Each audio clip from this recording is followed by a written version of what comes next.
Hello dear students, आज के इस वीडियो में हम लोग जानेंगे VLOOKUP function with column function. ये हमारा पार्ट 3 वीडियो है। पार्ट 3 या पार्ट 4 वीडियो है हमारा। हमने सबसे पहले समझा था पार्ट 1 में कि VLOOKUP क्या होता है, VLOOKUP का फंक्शन का यूज़ क्यों किया जाता है और VLOOKUP को कितने तरीके से निकाला जाता है। VLOOKUP को एडवांस सीरीज़ में समझ रहे थे हम लोग। तो VLOOKUP को सीखना बहुत ज़्यादा ज़रूरी है और जो अभी आज का वीडियो है वो बहुत ज़्यादा इंपॉर्टेंट है।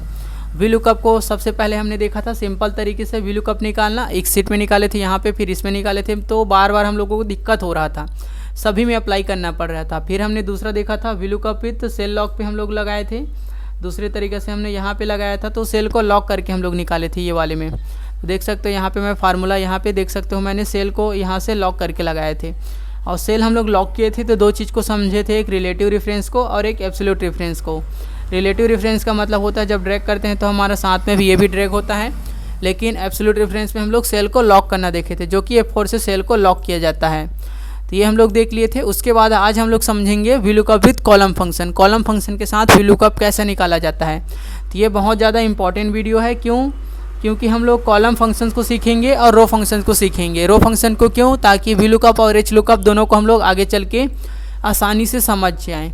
तो चलो सबसे पहले हम लोग समझ लेते हैं कॉलम फंक्शन और रो फंक्शन हमारा MS एक्सेल में क्या करता है। COLUMN ये हमारा कॉलम फंक्शन है। उसके बाद मैं यहाँ लिख लेता हूँ रो फंक्शन। इसको समझना बहुत ज़्यादा ज़रूरी होता है, रो फंक्शन और कॉलम फंक्शन को समझना। तो पहले हम लोग समझ लेते हैं रो फंक्शन क्या होता है और कॉलम फंक्शन क्या होता है। यहाँ पे थोड़ा सा मैं जूम कर ले रहा हूँ ताकि आप लोगों को थोड़ा सा क्लियर पता चले। यहाँ पे मुझे लगाना है कॉलम फंक्शन। कॉलम फंक्शन क्या करता है, इज इक्वल टू मैं लिखूँगा कॉलम COLUMN। कॉलम लिखा, फिर टेब बटन प्रेस किया, फिर ब्रैकेट बंद कर दिया और उसके बाद मैं इंटर बटन प्रेस करता हूँ। जैसे इंटर प्रेस किया देख सकते हो यहाँ पे क्या आ गया, 9 आ गया। कॉलम फंक्शन ये बताता है कि हम लोग कौन से कॉलम पे हैं और उसका नंबर क्या है। तो मैं I कॉलम पे हूँ। I का मतलब क्या है, 9 नंबर रो। ABCD में ये I का मतलब देखो यहाँ से A से स्टार्ट किया, 1 2 3 4 5 6 7 8 9, तो क्या आ गया 9। मतलब कि कॉलम वाला फंक्शन हमारा क्या बताता है, कौन से हम लोग कॉलम पे हैं उसका वो नंबर दे देता है।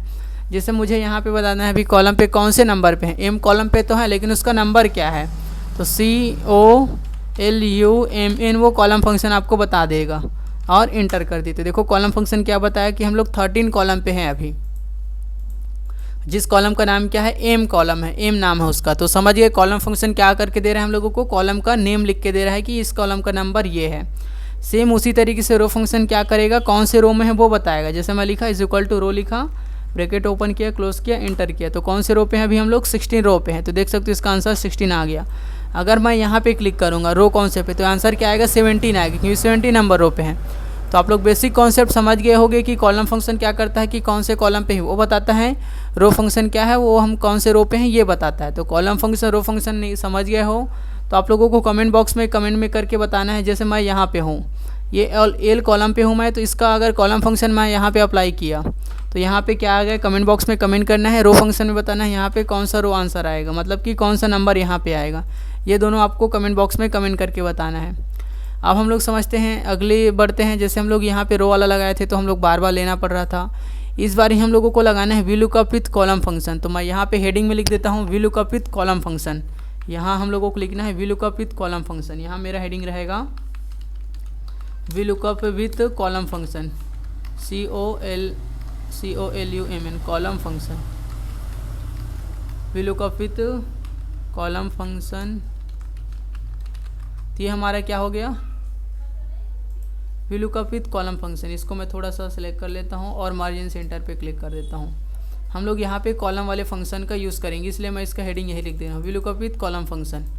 तो हम लोगों को लुकअप वैल्यू यहाँ लगाना है, तो मैं हेडिंग को कॉपी पेस्ट कर लेता हूँ। यहाँ पे सिलेक्ट किया हेडिंग को और Ctrl+C बटन दबाया, यहाँ से मैं कॉपी किया, फिर यहाँ से मैं इस डाटा को यहाँ से इसको Ctrl+V पेस्ट कर दिया। यहाँ पे थोड़ा सा हेडिंग का कलर मैं थोड़ा दूसरा दे देता हूँ। यहाँ पे थोड़ा सा हेडिंग का कलर मैं थोड़ा सा दूसरा दे दे रहा हूँ यहाँ से, ताकि थोड़ा सा अलग लगे, हाईलाइट थोड़ा सा हो। यहाँ से ऑल बॉर्डर पे मैं क्लिक कर दे रहा हूँ, यहाँ से ऑल बॉर्डर पे। यहाँ मुझे आईडी का लिस्ट बनाना है। आईडी का लिस्ट आप लोगों को पहले ही बता दिया गया है, फिर भी बता रहे हैं। यहाँ जिसका आईडी बनाना है उसको डाटा टेब में जाना है, फिर डाटा वैलिडेशन पे जाना है, डाटा वैलिडेशन पे क्लिक करना है, फिर उसके बाद वैल्यू की जगह लिस्ट पे क्लिक करना है और सोर्स में वो लिस्ट देना है जिसका आप लोग लिस्ट बनाना चाहते हो। तो सोर्स में मुझे आईडी का लिस्ट बनाना है, तो मैं आईडी को सिलेक्ट किया, फिर यहाँ से ओके पे क्लिक किया तो देख सकते हो यहाँ पे मेरा लिस्ट बन गया होगा आईडी का। कोई एक आईडी मैं सेलेक्ट कर देता हूँ। अब यहाँ पे हम लोगों को निकालना है VLOOKUP विथ कॉलम फंक्शन। तो कॉलम फंक्शन सबसे पहले हम लोग समझ लेते हैं। कॉलम फंक्शन समझ गए थे हम लोगों को। जैसे हम लोग यहाँ पे VLOOKUP निकालते हैं, इज इक्वल टू लिखा मैं VLOOKUP, फिर उसके बाद टेब बटन प्रेस करना है, तो मैं टेब बटन प्रेस कर लिया यहाँ से। फिर उसके बाद मुझे लुकअप वैल्यू देना है। लुकअप वैल्यू मैं दे देता हूँ। लुकअप वैल्यू पे मुझे क्या देना है, ये लुकअप वैल्यू पे मुझे देना है आईडी को देना है। लुकअप वैल्यू में मैं आईडी दे देता हूँ यहाँ पे। ये मेरा क्या हो गया, लुकअप वैल्यू का ये आईडी हो गया। इसको एक 4 से लॉक कर देता हूँ मैं, फिर कॉमा, फिर उसके बाद मुझे क्या लेना है, टेबल अरे लेना है। टेबल अरे में पूरे टेबल को मुझे सिलेक्ट करना है, तो मैं पूरे टेबल को सिलेक्ट कर लेता हूँ यहाँ से। यहाँ पे मैं कर्सर रखा, control shift left arrow down arrow, पूरा मेरा टेबल सिलेक्ट हो गया। और उसके बाद मुझे क्या करना है, F4 से लॉक कर देना है। F4 से मैं लॉक कर दिया, F4 से, फिर उसके बाद कॉमा देना है। तो यहीं पे मुझे कॉलम वाला फंक्शन लगाना है यहाँ पे। अगर मैनुअली मैं उसमें देख सकता हूँ मेरा कॉलम नंबर क्या रहेगा, यहाँ पे कौन सा डाटा मैं निकाला हूँ, नेम निकाला हूँ। तो नेम इस टेबल में कौन से पे है, ये आईडी हो गया हमारा, ये फर्स्ट कॉलम हो गया, सेकंड कॉलम हो गया। तो नेम कौन से कॉलम पे, सेकंड कॉलम पे है, तो मुझे वहाँ पे क्या लिखना पड़ेगा, कॉलम इंडेक्स नंबर की जगह सेकंड लिखना पड़ेगा। तो मैं 2 लिखूँगा, कॉमा 0, एग्जैक्ट मैच के लिए 0 लेते हैं, इंटर करेंगे तो आंसर हमारा आएगा क्या, ड्रैग करके देखते हैं। आंसर तो हमारा आ जाएगा, लेकिन देखो सब जगह क्या आ रहा है, नाम सेम आ रहा है। ऐसे कहीं है तो देखो सेम आ रहा है क्या हमारा आंसर, देखो सब जगह सेम नाम आ रहा है, आंसर हमारा नहीं आ रहा है। तो हम लोगों को यहाँ पे क्या चाहिए, 2 चाहिए, फिर यहाँ पे आना पड़ेगा, कॉलम नंबर चेंज करना पड़ेगा। यही हम लोग देखे थे पहले वीडियो में। तो इसको हम लोग नहीं समझते हैं, इसको ऑटोमेट तरीके से हम लोग लाना देखेंगे। तो इसको मैं यहाँ से कंट्रोल Z कर दे रहा हूँ, यहाँ से हम लोग ऑटोमेटिक तरीके से लाना देखेंगे। तो पहले हम लोग समझ लेते हैं यहाँ पे मुझे क्या चाहिए, 2 चाहिए। कुछ भी करके यहाँ पे 2 लिखना पड़ रहा है मुझे, तो लिखना ना पड़े। तो उसके लिए देखो, अगर यहाँ पे मैं कॉलम वाला फंक्शन लगाता हूँ, कॉलम वाला फंक्शन लगाया, टेब बटन प्रेस किया, ब्रैकेट बंद किया और इंटर किया, तो कॉलम फंक्शन यहाँ पे क्या दे रहा है, 4 दे रहा है। 4 क्यों दे रहा है, जैसे हमने पहले देखा था कि कौन से कॉलम पे वो बताता है 4। तो आप लोग ये माइंड में सोचो कि 4 में क्या करें कि हम लोग ये 2 हो जाए,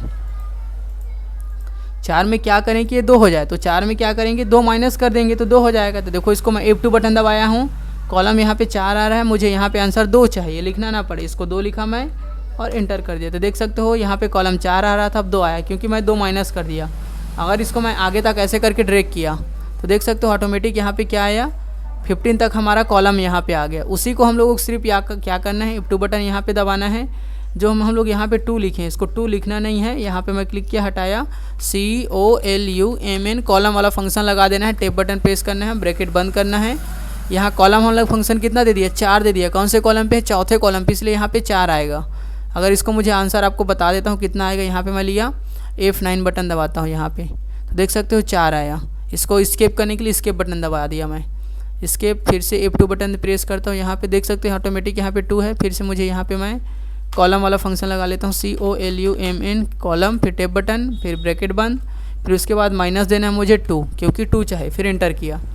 अब जैसे मैं यहाँ पे ड्रैग करता हूँ, यहाँ से मैं ड्रैग किया, यहाँ पे देख सकते हो मेरा ऑटोमेटिक एक ही बार में आंसर आ गया। तो ये गजब का तरीका है, कॉलम वाला फंक्शन बहुत यूज़ होगा, बहुत हमारा काम आएगा।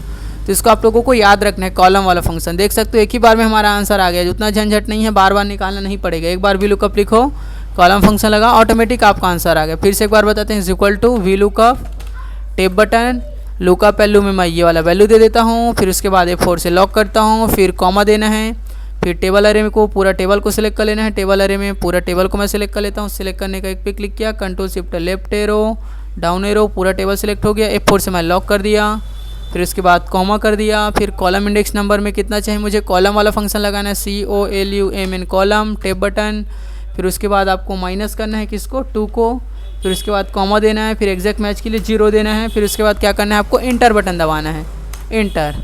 तो देख सकते हो हमारा ऑलरेडी नाम आ गया है। फिर इसको पकड़ के मुझे आगे तक ड्रैग कर देना है। तो ये देख सकते हो हमने कॉलम फंक्शन को सीखा है बहुत ही आसानी से।